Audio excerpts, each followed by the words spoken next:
Tu ne pourras pas le faire.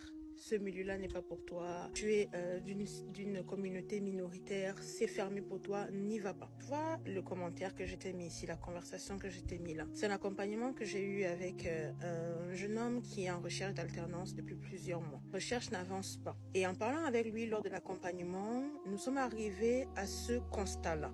Il veut avoir une alternance, mais il est dans un domaine où on lui fait comprendre, l'environnement qui l'entoure lui fait comprendre que ce domaine-là est fermé pour les personnes de sa minorité, est fermé pour les personnes de sa communauté. Donc du coup, lui, il envoie des candidatures et il s'étonne.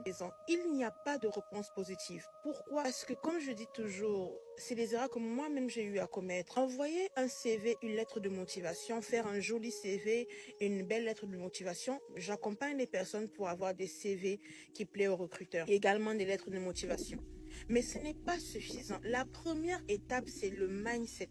C'est ce qui se passe dans ta tête, dans tes pensées. Et comment avoir des bonnes pensées, des pensées qui te permettent d'atteindre le but que tu recherches, c'est d'abord de pouvoir sélectionner ce que tes oreilles entendent et les personnes que tu laisses parler à tes oreilles. C'est vraiment le point de cette journée. Cet accompagnement-là m'a encore permis aujourd'hui de te faire cette vidéo-là. Attention, donc ce candidat-là est dans l'immobilier et on lui fait comprendre que par rapport à sa minorité, il ne va pas percer ici en France dans le domaine de l'immobilier.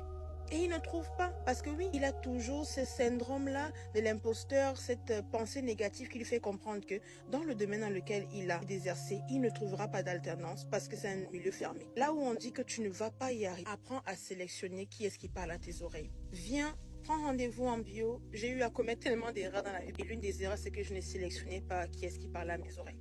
Je ne sélectionnais pas à qui je confiais mes ambitions, à qui je confiais mes projets professionnels. Et j'ai eu beaucoup de projets qui ont été avortés jusqu'au jour où j'ai compris la sagesse de sélectionner les personnes qui parlent à tes oreilles. Rendez-vous en bio, tu as mon agenda, tu peux prendre rendez-vous avec moi. Et comme ce jeune homme-là, parfois, le blocage pour lequel tu ne trouves pas, c'est pas ton CV, c'est pas ta lettre de motivation, sûrement ta manière de réfléchir. Prends rendez-vous, on va parler de cela ensemble.